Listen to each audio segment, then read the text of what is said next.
नमस्कार। जैसे कि आज हम पहुंचे हैं श्री प्रकटेश्वर महादेव मंदिर पर, जो कि एक प्राचीन मंदिर है। काफी लंबे समय से भोलेनाथ यहाँ पर स्थित है। आज जब हम यहाँ पर पहुंचे, श्री आचार्य दुष्यंत शास्त्री जी, उनसे भेंट हुई है। तो अभी महाशिवरात्रि आने वाली है शास्त्री जी, और मैं चाहती हूँ कि हम सब जानें कि बाबा भोलेनाथ का व्रत हम किस फलदायी विधि से रख सकते हैं। बहुत बहुत स्वागत है प्रियंका जी, प्रकटेश्वर महादेव की इस पावन धरा पर आपका बहुत बहुत धन्यवाद जी, आभार। आपने पूछा कि शिवरात्रि व्रत रखने की क्या विधि है जी, और उसका फल क्या है जी। आपने दो प्रश्न यहाँ पर किए। देखिए, शिवरात्रि पर विधि अगर शास्त्र के अनुसार मैं आपको वर्णन करूं जी, तो शास्त्रीय विधि बहुत क्लिष्ट है। क्लिष्ट माने कठिन, क्लिष्ट शब्द भी लोग नहीं समझ पाते हैं। जी जी जी। तो पूर्ण विधि भी उन्हें समझने में काफी दिक्कत होगी, ऐसा मेरे हिसाब से मैं समझता हूँ। विधि विधान से लोग कर भी नहीं पाते क्योंकि विधि बहुत विस्तृत है। अब 24 घंटे का दिन होता है जी, 24 घंटे के एक दिवस में 8 पहर होते हैं जी, 4 पहर दिन के लिए होते हैं और 4 पहर रात्रि के होते हैं जी।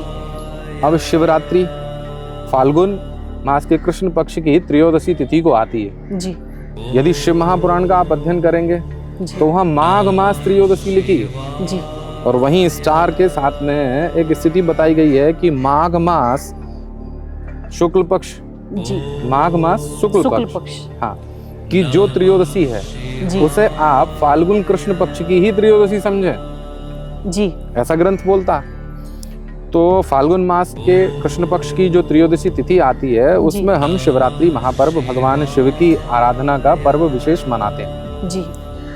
अब प्रायः क्या देखते हैं हम लोग कि लोग आते हैं जी, भक्त आते हैं, जी, वो एक समय आए, मंदिर में आए, शिव अभिषेक उन्होंने जल के द्वारा किया, भगवान शिव पर जो वो कुछ सामग्री लाए वो अर्पित की और वो चले गए जी।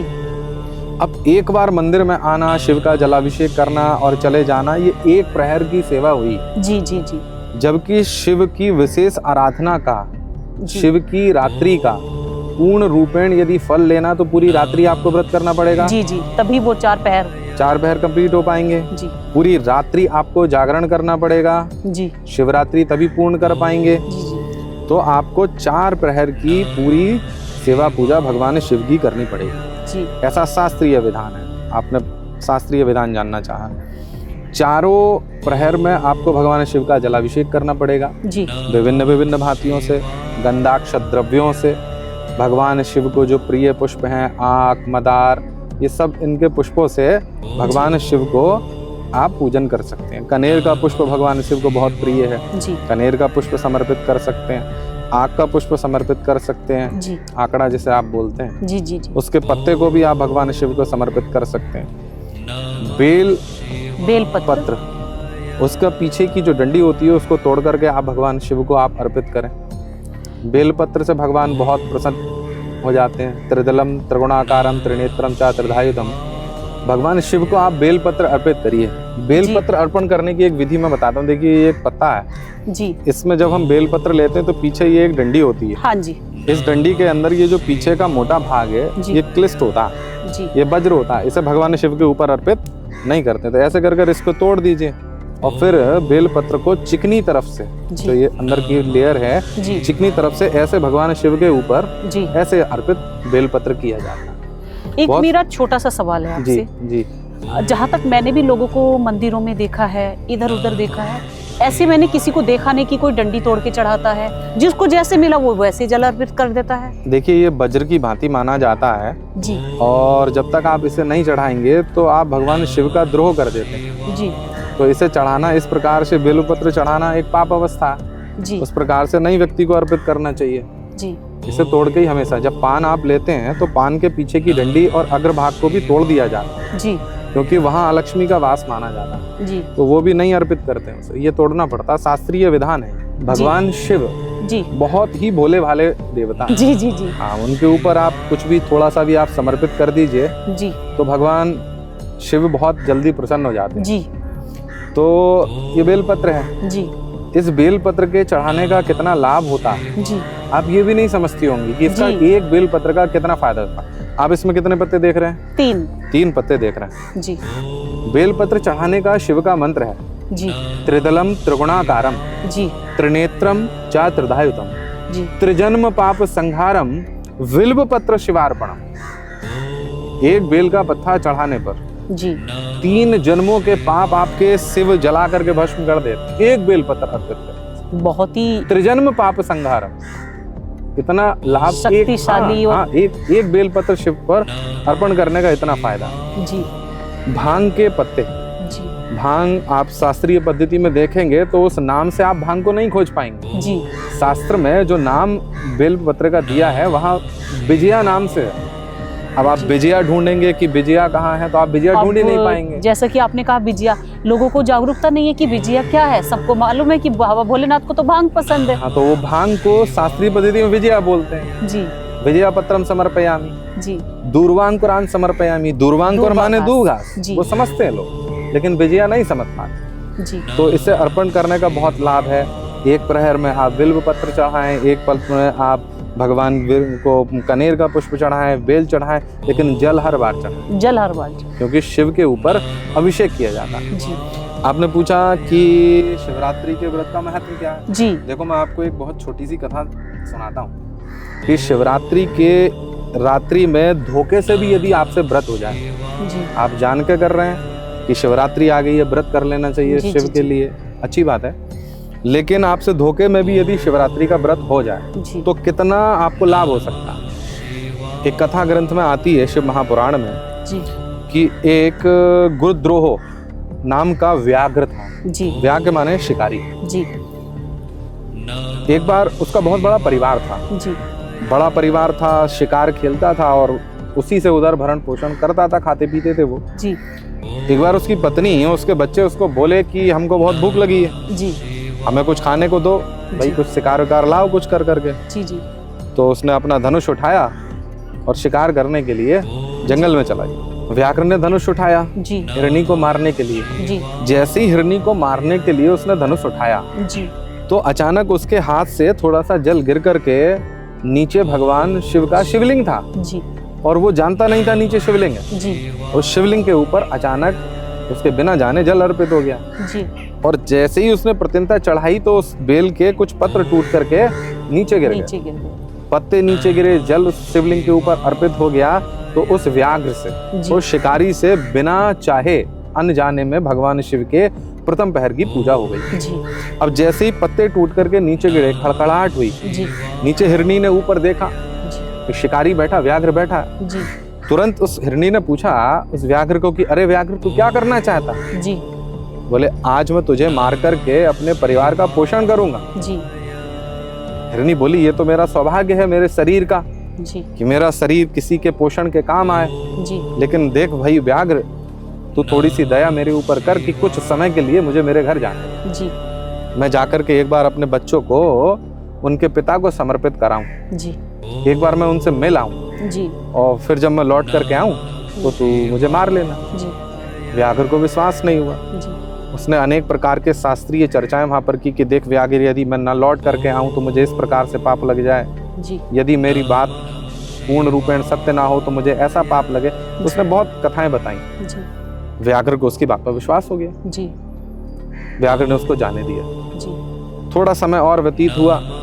अब रात्रि का दूसरा पहर आ गया। इतने समय में क्या हुआ कि वहां एक दूसरी हिरनी आ गई। जी। अब उसने देखा शिकारी व्याघ्र ने कि यहाँ तो दूसरी हिरनी आ गई। जी। और ये पहले वाली से भी ज्यादा अच्छी हष्ट-पुष्ट है। जी। चलो वो लौट करके नहीं आई, मैं इसको मार करके अपने परिवार का पोषण करूंगा। तो जैसे ही उसने उस दूसरी हिरनी को मारने के लिए धनुष उठाया, जी। तो उसके धनुष उठाते ही फिर से थोड़ा सा जल गिरा और जी। वो जल जाकर के भगवान शिव के ऊपर अर्पित हो गया। और जैसी प्रत्यंचा चढ़ाने का प्रयत्न किया, फिर हाथ से पत्ते टूटे और वो कुछ नीचे गिर करके बेलपत्र शिव के ऊपर अर्पित हो गए। जी। रात्रि का दूसरा पहर आ गया था। जी। और रात्रि के द्वितीय पहर की पूजा उस व्याघ्र से न चाहते हुए भी अनजाने में हो गई। अब जैसी फिर से खड़खड़ की आवाज हुई, जानवर है, चौंका। अचानक से उसने देखा ऊपर व्याघ्र क्या करना चाहता। जी। बोले, अरे आज मैं तुझको मारूंगा। जी। और तुझे मार करके मैं अपने परिवार का पोषण करूंगा। जी। तो हिरणी बोली ये तो बड़ी अच्छी बात है कि मैं किसी के काम आऊं, जी लेकिन व्याघ्र भैया तुम ऐसा करो, आप भी मुझे जाने दो, जी मेरा परिवार है, जी मेरे परिवार के अपने बच्चे हैं, जी तो मैं तुमको वचन देती हूँ कि यदि तुम मुझे जाने दोगे जी तो मैं अपने परिवार को सुरक्षित कर करके लौट करके तुम्हारे पास आ जाऊंगी। जी व्याघ्र ने सोचा क्या किया जाए, फिर उसने भी शास्त्र सम्मत पहले ही वचन जैसे पहले वाली हिरनी ने बोला जी वैसा इसने भी बोला, जी यदि मैं न लौट करके आऊं तो मुझे ऐसा दोष लगे, मैं न लौट करके आऊं तो मुझे ऐसा पाप लगे, मेरी समाज में अपकीर्ति ऐसी हो जाए, ऐसा ऐसा उसने बोला। जी हिरनी ने व्याघ्र को विश्वास में ले लिया। जी व्याघ्र ने उस हिरनी के ऊपर उसकी बातों पर विश्वास किया और उसको जाने दिया। जी अब वो भी चली गई। जी अब रात्रि में थोड़ी देर और प्रतीक्षा करता रहा। जी रात्रि में दोपहर व्याघ्र ने बिना सोए जागरण करते हुए व्यतीत किया। जी अब और प्रतीक्षा कर रहा था कि भाई वो लौट करके आए, वो लौट करके नहीं आए। इतनी देर में क्या देखा कि एक प्यासा व्याघ्र, जी एक हिरण, जी एक हिरण, एक अच्छा पुष्ट हिरण वहां जल पीने आ गया। गया। उसने देखा ये तो पहले से भी ज्यादा हट्टा कट्टा है, मोटा है। जी अब उसने जैसे ही उस हिरण को मारने के लिए धनुष उठाया जी तो फिर से वहां जल गिरा जल गिर गया। शिव के ऊपर। जी और जैसे ही प्रत्यंता चढ़ाने का प्रयास किया, जैसी प्रत्यंता चढ़ाई तो तुरंत फिर से बेल के कुछ पत्ते टूटे और वो शिवलिंग के ऊपर अर्पित हो गया। जी ऐसा करने से व्याघ्र के शिकारी के द्वारा 3 प्रहर की पूजा शिव की वहां संपन्न हो गई। जी अब 3 प्रहर की सेवा संपन्न होते के साथ ही जी व्याघ्र के जो पूर्व जन्मों के सिंचित पाप थे जी उसमें से बहुत सारे पाप भगवान शिव की पूजा होने से अचानक ही नष्ट हो गए, जी समाप्त हो गए। तो थोड़ा सा निष्पाप हुआ। जी अब जैसे उसने प्रत्यंता चढ़ाई, पत्तों की खड़खड़ाहट से उस हिरण का भी ध्यान ऊपर चला गया पेड़ पर। हिरण ने देखा कि व्याघ्र शिकारी बैठा है। उसने पूछा कि क्या करना चाहते हो? जी बोले भैया मैं तुझे मारूंगा और मार करके अपने परिवार का पोषण करूंगा। जी हिरण बोला मैं किसी के शरीर के काम आऊं, ये तो बड़ी अच्छी बात है जी कि मैं किसी के काम आ पाऊं। व्याघ्र बोला कि मेरा शरीर किसी के काम आ पाए, ये तो बड़ा अच्छी बात है। जी देखो व्याघ्र भैया, आप मुझे अभी मेरे घर जाने हैं। जी मैं आपको वचन देता हूँ कि मैं लौट करके जरूर आऊंगा। जी मेरा परिवार है, मैं अपने बच्चों को थोड़ा सा सुरक्षित कराऊं और उनकी माँ के हाथ में दे आऊं। जी व्याघ्र ने देखा कि जो भी यहाँ आता है ऐसा सब बोल करके चले जाते, कोई लौट करके नहीं आता। बोले देख भैया मैं तुझे अब जाने नहीं दूंगा। जी मेरी प्रत्यंचा, मेरा तीर कमान पे चढ़ा हुआ है जी और अब मैं तुझे मार दूंगा, जी क्योंकि सब ऐसा कहते हैं। जी हिरण बोला कि देखो भैया मैं ऐसा नहीं है कि मैं नहीं आऊंगा, सब ऐसा कहते हैं। जो ऐसा किसी के प्रति झूठ बोलता है तो वो समाज में पाप का भागी होता है और अपकीर्ति को कमा लेता है। जी मैं अपकीर्ति को नहीं कमाऊंगा, मैं यश कमाना चाहता हूँ, मैं भगवान का पुण्य करना चाहता हूँ, मैं असत्य संभाषण नहीं करूंगा, मैं जरूर लौट करके आऊँ। जी व्याघ्र के मन में जो उसकी पाप वृत्ति थी वो समाप्त हो चुकी थी। जी व्याघ्र ने उसकी भी बात पर विश्वास किया और उसको भी जाने दिया। जाने अब वो तीनों जी एक साथ एक जगह में इकट्ठे हुए। दोनों हिरनी जी आपस में बहनें थी। जी एक वो हिरन उनका स्वामी था और उन दोनों हिरनियों के आपस में बच्चे हुए। जी अब उन तीनों ने आपस में तय किया जी कि देखो व्याघ्र के पास मैं जाऊंगी, जी व्याघ्र के पास मैं जाऊंगी, क्योंकि सबसे पहले मैं ही गई थी। जी मैं गई थी तो मेरे कारण ही उस व्याघ्र का जो शिकार था वो छूटा, तो अब मेरा ही मुझे पहले जाना, आप लोग मत जाओ। जी दूसरी उसकी बहन जो हिरनी थी बोले कि आप चिंता मत करो, आपका पति है, आपके बच्चे हैं, आप मेरे भी बच्चों का पालन पोषण करना, मैं वहां चली जाती हूँ। जी इतने में हिरण बोला कि देखो बच्चे माँ के बिना नहीं रह पाते, जी आप दोनों अपने अपने बच्चों का पालन पोषण करो, इनकी सुरक्षा करो, मैं वहां जाता हूँ, जी क्योंकि एक माँ के बगैर बच्चों का पालन पोषण नहीं हो पाता। जी तीनों ने ऐसी स्थिति का निश्चय किया। फिर साहब क्या हुआ कि वो तीनों ही लोग वहां जाने लगे। बोले हम तीनों ने वचन दिया है, और वो तीनों वहां इकट्ठे हुए और अपने बच्चों को पड़ोसी को सौंप करके, क्योंकि तीनों वचन दे करके आए थे, जी पाप का भागी नहीं बनना चाहते थे, तो बच्चों को अपने पड़ोसियों को दिया और स्वयं उस व्याघ्र शिकारी के पास चले। जी इतने में ही धर्म की स्थिति तो बहुत विशेष होती है, जी उनके बच्चे भी उनके पीछे पीछे चलने लगे। जी अब वो शिकारी के पास में पहुंचे। शिकारी ने क्या देखा व्याघ्र ने कि सामने से सारे हिरण आ रहे हैं, जी हिरणों के बच्चे चले आ रहे हैं, झुंड चला आ रहा है। जी तो जैसे ही उसने शिकारी ने व्याघ्र ने उस हिरणों के झुंड को अपनी ओर आते देखा, जी तुरंत फिर से धनुष उठाया जी और जैसे ही धनुष उठाया फिर से जल गिरा शिवलिंग के ऊपर, और जैसे ही प्रतिंचा खींची फिर बेलपत्र टूट करके शिव के ऊपर गिरे, जी और चौथे चरण की शिव की पूजा व्याघ्र से न चाहते हुए संपन्न। जी और चौथे चरण की पूजा समाप्त होते ही जी व्याघ्र के जितने भी पाप थे वो निष्पाप हो गए। जी आकर के उन सबको देखा, जी हिरण व्याघ्र ने पूछा कि अरे भैया तुम सब लोग चले आए? जी बोले हमने वचन दिया था, जी हम हमारे वचन से झूठे नहीं हो सकते थे, वरना हमको बहुत पाप लगता। जी व्याघ्र ने सोचा कि जब ये पशु होने के बाद इस स्थिति से ऐसी सेवा, ऐसा भाव रख सकते, तो मैंने तो न जाने जीवन में कितने सारे पाप किए, जी मेरा न जाने क्या गति होगी। जी सारे जीवन का चिंतन व्याघ्र को उसके उस समय में आने लगा। जी तो आप जान पाए कि अनजाने में भगवान शिव को चढ़ाए हुए जल के कारण कितना पुण्य मिल सकता है। कितना फायदा हो सकता है। जी तो आप कुछ मत करिए, ज्यादा कुछ नहीं कर सकते हैं। आपने एक और सवाल पूछा था कि विधि क्या है। जी भगवान शिव की कोई विशेष विधि नहीं है। आप गंगा जल लीजिए, जी गंगा जल में थोड़ा सा जल लीजिए, भगवान शिव को अर्पित करिए। जी घर में आपके पास में चंदन हो, आप भगवान शिव को चंदन अर्पित करिए। जी सुगंधित इत्र लाइए, भगवान शिव को सुगंधित इत्र अर्पण करिए। जी आप पुष्प ला सकते हैं, कनेर का, जी गुलाब का पुष्प ला सकते हैं। भगवान को भस्म लगाइए, भगवान को भस्म बहुत प्रिय होती है। जी भगवान शिव को विजय पत्र मैंने अभी आपको बताया था। जी जी भांग का आप चढ़ा सकते हैं, जी और आँख का पुष्प चढ़ा सकते हैं। तो जी ये सब चीज़ों से भगवान को नैवेद्य समर्पित करिए,